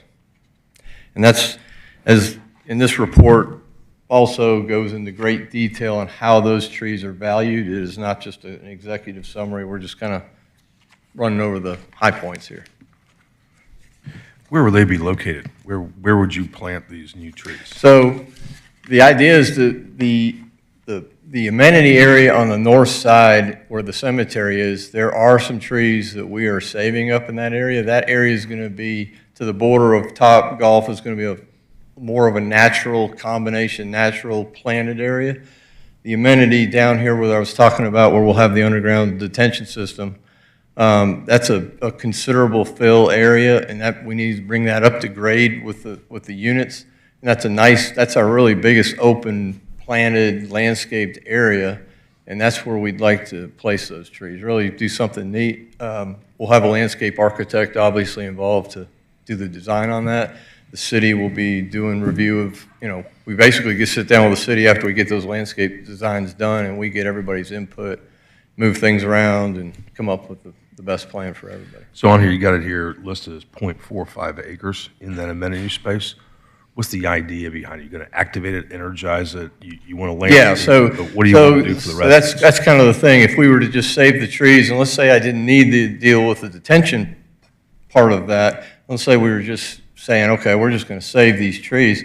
Unfortunately, you'd be looking at an amenity area that wasn't on grade. It wouldn't be very useful. It'd be almost like a natural park area where you might be able to go down there and sit down and have a sandwich or whatever, but more of a natural wooded area versus what we'll have here is an area that's on grade with all the units pretty flat, sodded, these big trees, kind of like we see in a lot of the developments where we're saving a big oak tree. We'll have these are 10 to 12 inch caliper. It's a significant tree day one, but it will look significant day one versus 10 years from now. In an area that can be usable, so to speak, I guess. Does that answer your question? It does. I was really going to exactly that, the amenity space. Why is it so valuable to have that? Into now how you're energizing and activating this area, and then kind of take that into the ecosystem or the halo. You could go out there and listen to Maris Amphitheater. Is that kind of the idea? It's a gathering area for the community. Right. They can enjoy this space. Right. I mean, it can be used for anything within the community, what everybody wants to do with that. But Thank you. any other questions?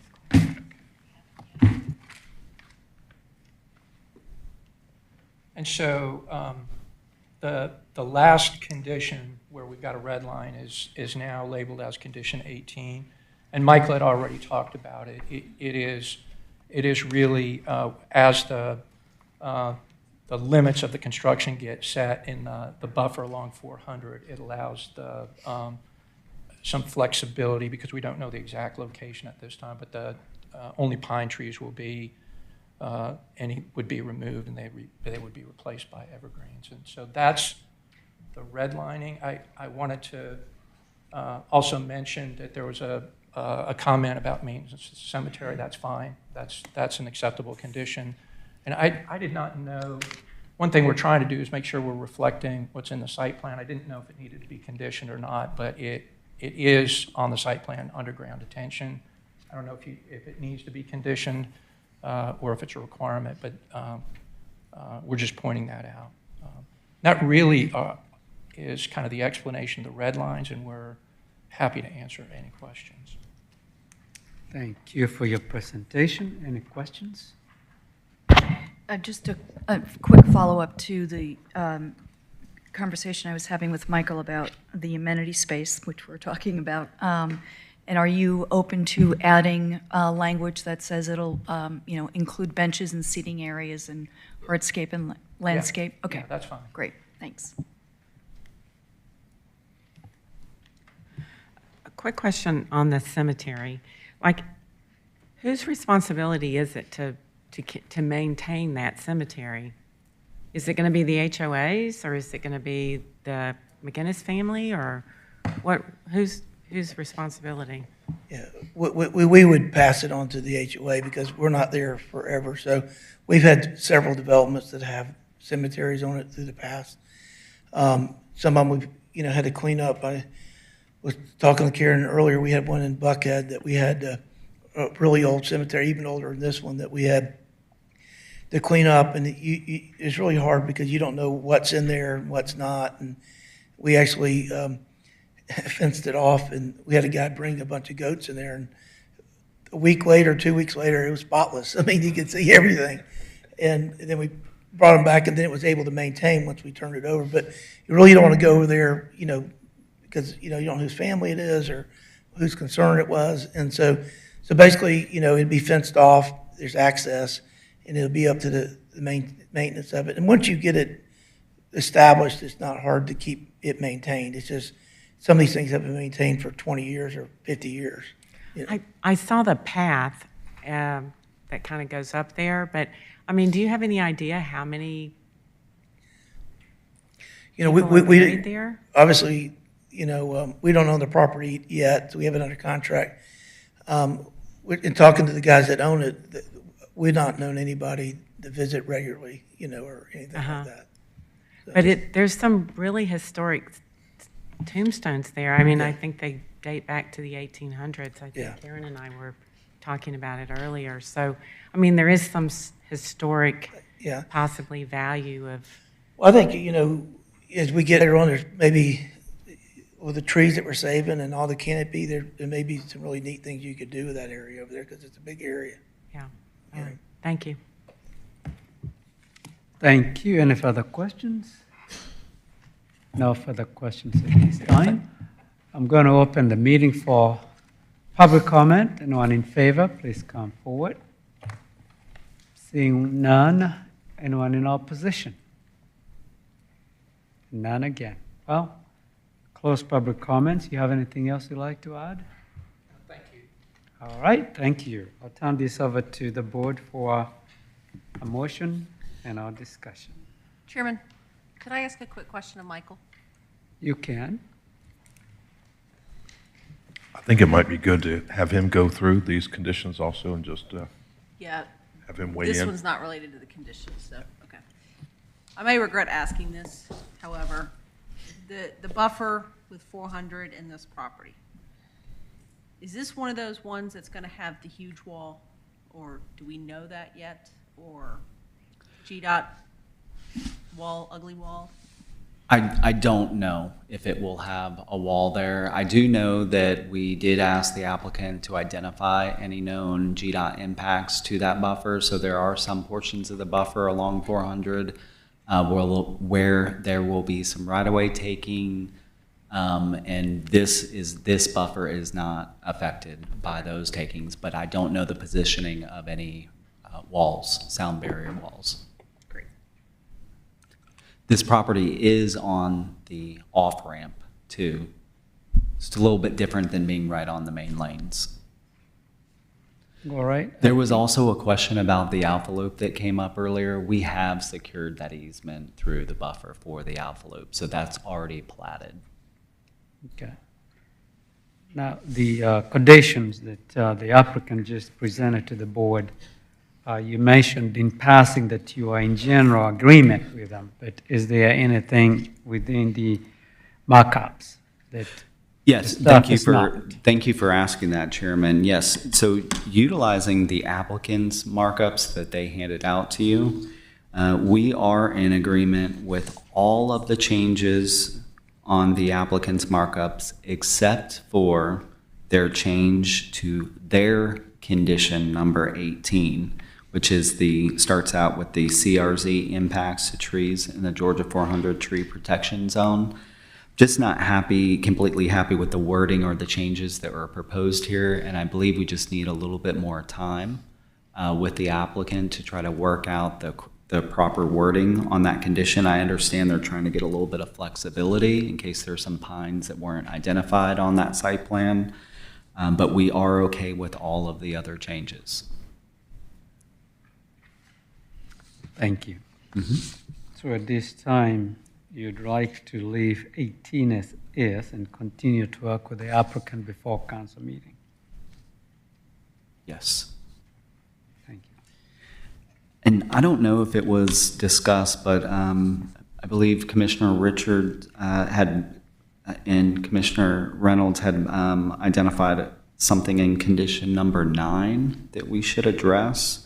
I didn't know if you were going to address that, but just in case we forgot about it, I just wanted to bring it up. I think we forgot about it, so bring it up, please. Yeah. Okay. So condition number 9, the second sentence, Cultural Arts Commission shall approve. So take out consider and put approve. The Eco District monument and staff shall approve. So strike will consider. Just those two changes. So I'll read that sentence in its entirety. The second sentence in condition 9 should read, Cultural Arts Commission shall approve the Eco District monument and staff shall approve the hardscape and landscape. I believe that is what we That's discussed. right. Thank Okay. you, Michael. Yep. My brain's a little frozen right now, so thank you I very much. just thought of it myself a second ago. Thank you. One other question, Mr. Chairman. Yes. I think we mentioned Michael, something. what about was what was the resolution on, that was talking about Commissioner Richards in the cemetery? Was there anything to be included or not included in this about that? So I don't have the wording of that condition, but I believe Commissioner Richard Karen does. does. Yep, I'll be happy to We'll share prompt- it. we'll prompt. So this is taken right from the previous application that was approved for the senior living. And the condition reads, "The applicant will work with the Alpharetta Historical Society to determine the McGinnis Cemetery improvements that may include new ornamental fencing, landscape, repair of headstones, and signage. Sufficient landscape screening shall be provided between the new site and the cemetery with final approval by staff."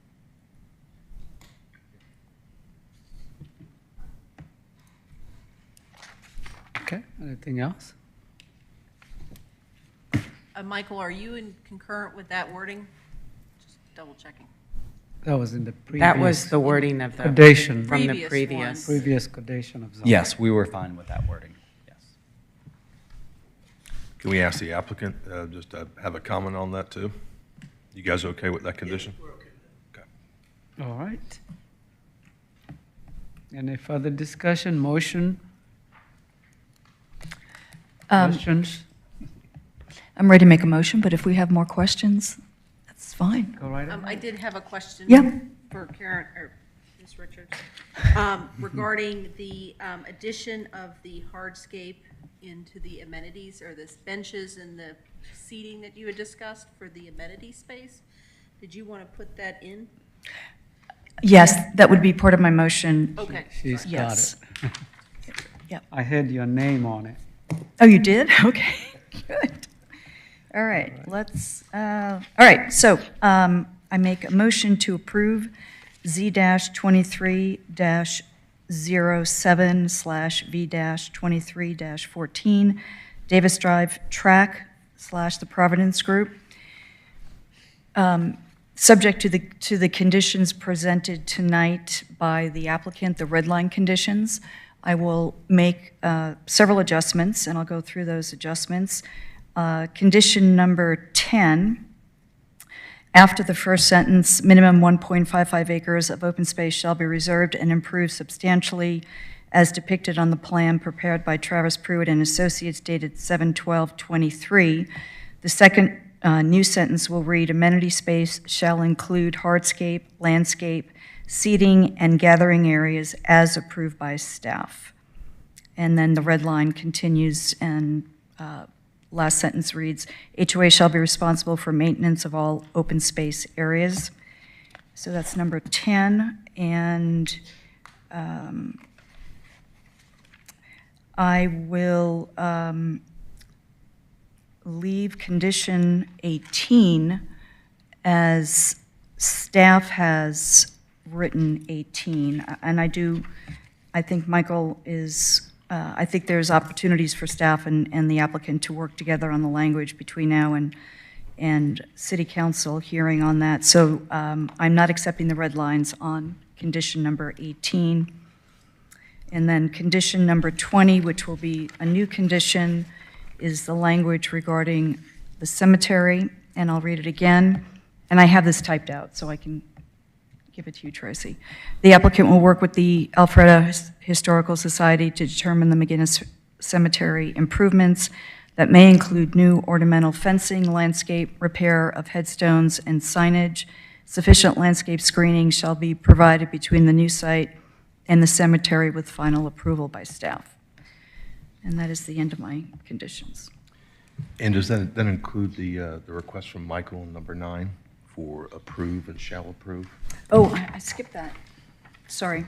I meant to include that. So condition number 9, we will accept the changes that Michael had recommended. Cultural Arts Commission shall approve the Eco District monument, and staff shall approve hardscape and landscape, period. Second. All right, motion has been made and properly seconded. Any further discussion? No further discussion, or in favor, please raise your right hand. Motion carries unanimously, and it's going before council on August 3rd of this year. All right, we have one more item. Have a good night, and thank you for coming. One more item on the agenda. Does the board want to take a break, or you're okay to continue? All right. The last item agenda is CU-23-03, Redden Med RX/4150 Old Milton Parkway. Michael again. Did I pronounce that correctly? Brandon Med.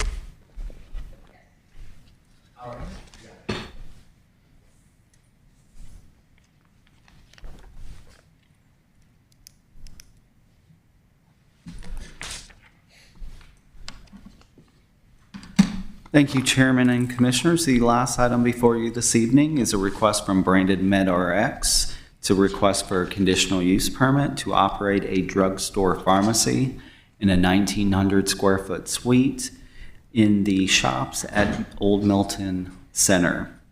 Branded MedRx is a retail pharmacy, and I do have the location map on the overhead. The subject property is located at 4150 Old Milton Parkway. Applicant is requesting suites 113 and 114 near the northeast corner of Old Milton Parkway and Park Woods Circle. Property is currently zoned CUP, Community Unit Plan. It's part of the Park Bridge Master Plan, covered by pods B and C. Those pods do allow a drugstore pharmacy with an approval of a conditional use. Shops at Old Milton's, it's approximately 5.1 acre property. This is their site plan showing the existing 2-story building facing Old Milton Parkway, and then there's 2 wings, 2 building on the side. Then of course the parking out in front. The back building is 2 stories. The 2 side buildings are 1-story buildings. It's about 50,000 square feet.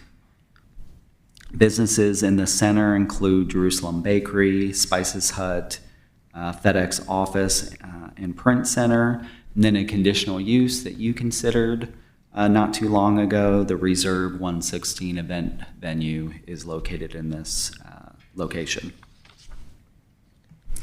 There are 242 parking spaces on the property, so the majority of them are out front between the road and the building, but there's also a pretty large parking field in the back of the building as well. Do believe that there's sufficient parking for the existing uses on the property as well as this proposed use. Branded MedRx is based on the information the applicant provided, they're a small business retail pharmacy. They'll provide a delivery service through a third-party vendor. The applicant had mentioned that vendor could be Easy Scripts.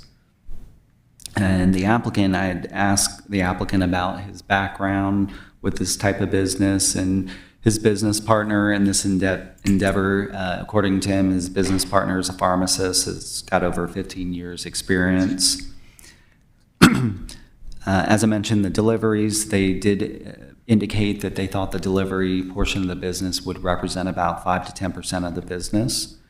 Did mention the suites 113 and 114. So you have the 3 buildings on the property. The applicant's suites are in the building on the west side of the property here. I've got a blow up of that, just the building, if that will help you. So the FedEx office is that, it's got the suite that's right closest to Old Milton Parkway. They would take the suite right behind that. That's suites 113 and 114. The applicant's proposed hours of operation would be Monday through Saturday, 9 a.m. to 5 p.m., and the applicant had indicated that they anticipated about 2 employees. We did look at the trips associated with this use. AM peak hour trips are estimated to be about 15 trips, with PM peak hour being 16. Of course, we looked at the review criteria for conditional use. So we looked at the access at the existing shopping center, and we do believe that it's got great access. We can get back to the site plan. So there is access from Old Milton Parkway. There's also inter-parcel access to an office condo development to the north, and that takes you over to Parkwood Circle. So there's a secondary access there. The other criteria for conditional use talks about the extent that refuge areas, loading and service areas, off-street parking, buffers and screening are provided on the property, and we did look at the property and they sufficiently address those. Do not believe that this use would be contrary or negatively impact surrounding properties or businesses located in this location. We think that it'll draw additional trips to the property that will actually help the existing businesses in the center. Don't believe approving the conditional use would impact the normal orderly development along this corridor. There are some other drugstores in the general vicinity. So we do believe that that use is appropriate along this corridor. We did note that there's 2 drugstore pharmacies in the immediate area. There is one located at the Publix at 4305 State Bridge Road. It's about 0.3 of a mile away. There's also Walgreens in the city of Johns Creek that's a little bit further down Kimball Ridge Road that's about a half mile away. Of course, looked at those criteria. We don't believe that this proposal is going to have significant impacts to surrounding properties. Mostly developed with non-residential uses. There is an apartment complex to the east and north here, but we do not believe it would impact that use. There's sufficient parking on the property to support the proposed use. The applicant did submit their citizen participation plan. They did not receive any comments from the public, and we did show this to the public at the June 14th Community Zoning Information Meeting. There was 1 comment on the sheet in support. And we are recommending approval of the applicant's request, and that's subject to 7 conditions, and I'll go through those. Condition 1, drugstore pharmacy shall be added as a conditional use at 4150 Old Milton Parkway, Suite 113 and 14, and limited to no more than 1,900 square feet. 2, conditional use approval shall be limited to branded Med RX. No additional drugstore pharmacy use or subleasing shall be permitted within the approved space. 3, drugstore pharmacy shall be limited to a retail pharmacy, including in-store sales and deliveries. There shall be no urgent care or pain management clinic in the leased space, and there shall be no tobacco products. The reason why the last piece there is just didn't want it to, some of these old mom and pop pharmacies sometimes kind of went into more of a convenience center, so we just want to make sure that the focus was purely on the drugstore pharmacy. 4, hours of operation shall be limited to Monday through Saturday, 9 a.m. to 5 p.m. 5, pharmacy delivery vehicles shall not be parked overnight in the parking lot facing Old Milton Parkway. The applicant, we put that in there just in case. The applicant had indicated that they'll use a third-party vendor so that their delivery trucks wouldn't be left there overnight anyways. But in the case that they got their own delivery vehicle, we just wanted to make sure that that vehicle needed to be parked behind the building out of sight of the public right-of-way. Condition 6, business shall be limited to no more than 1 wall sign with sign copy limited to either white or anodized bronze. Wall sign shall not have internally lit face and any illumination shall be white. And we've got that in there, and it's somewhat of a new condition. And the reason why we have that in there is we are working on some changes to the sign code, and those will come forward to you in the next month or two. We're looking at, and so this condition would address or be consistent with some of the changes that we're going to be bringing forward. The idea here is that in a multi-tenant shopping center, you don't want to have a bunch of wall signs of different colors. So when we determined the white or the anodized bronze, we looked at what the existing wall signs look like. The majority, most of the wall signs were in a white color. The anodized bronze is kind of almost like a dark gray, almost black looking color to it. So we just wanted to have some continuity within the shopping center. And then condition number 7, window signage shall be limited to no more than 20% of the total window area. Our code, without this condition, would allow for up to 20% of the window area. And we have looked at the front facade of these, and they're basically all glass. So we did feel like we need to put a further restriction. And that concludes the report. If you have questions, I'm happy to answer those. Thank you, Michael. Any questions for Michael?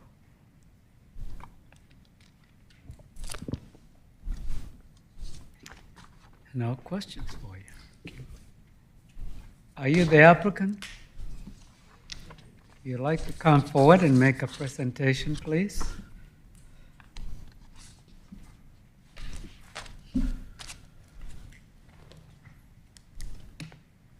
Good evening. My name is Vera Hamana. This is my partner, Javier Bacaluna. Just state your address, please. I'm sorry? Your address for the record. My address for the Yes. location that we're That's fine. 4150 Old Milton Parkway, Suite 113 and 114. Thank you. Would you like to say anything regarding your application? Or We do agree to all the conditions that were brought in front of us, and we really look forward to moving forward. all right, thank you. That Yeah, was- we're pretty excited about it, actually, you know. It's, we don't have like some crazy presentations, or we're not building a community, but we do believe that we actually do a lot for the community. And we hope that we can continue to move forward with this application. I think you have a lot of, you have a community in Alpharetta that is in need of having an independent pharmacy in your area. So we saw the opportunity, so we're pretty excited about it, being able to apply for a permission. Do you have to other pharmacies anywhere? Or this is the first one? Yeah, no, that's part of the reason, you know, we wanted to have something at home. This is home. So we were like, why don't we do what we do in other communities and bring it to our own community here and provide an independent pharmacy, which, you know, Michael addressed that. And you do have 2 chain pharmacy, and you have 1 compounding pharmacy, but an independent pharmacy, you don't have one here. So we're pretty excited that we can actually apply for one, and hopefully we can continue to move forward with it. Well, thank you. Do you have any questions? I for don't them? know what exactly different kinds of pharmacies are. I understand the compounding one, but could you describe your business a little bit more? Yeah, How long absolutely. you been doing this So, not a lot of people know that, by the way. So yes, independent pharmacy, you have to look at it more like your mom and pop shop in a way. Like, but when you're actually describing what we do, we focus more. For chain pharmacy, time is their enemy. For independent pharmacy, time actually work in our favor. So I work more directly with the consumer and with your healthcare provider. So I'm able to provide a much better service quality than probably chain pharmacy will. I can work with you. The second thing is when it comes down to like, most of you at one point will take one medication. So generic medications are, you know, much easier to get access to. But when you need something more potent that give you a much better efficacy, for you, it requires extra work. And that's where independent pharmacy become valuable in your community to help you get that medication, require extra hands, extra time. That's what we focus on. Okay, thank you. Anyone else? No further questions for you? And Thank I you. don't see anyone in the audience, so no need for public comments this time. Well, thank you very much. Thank you, Chairman. I will turn this over to the board for discussion and or motion. Thank you. Mr. Chairman, Yes? I'll make a motion to approve CU-23-03 branded Med RX/4150 Old Milton Parkway with the conditions stated by staff. I'll second. Motion has been made and properly seconded. Any further discussion? Hearing none, all in favor, please raise your right hand. Motion carries unanimously. The Planning Commission makes a recommendation to City Council. City Council makes the final decision. That meeting is going to be on August 3rd of this year. Thank Good you luck. for coming. Good Thank luck you for to choosing Alpharetta. All right. Any other item the board would like to discuss?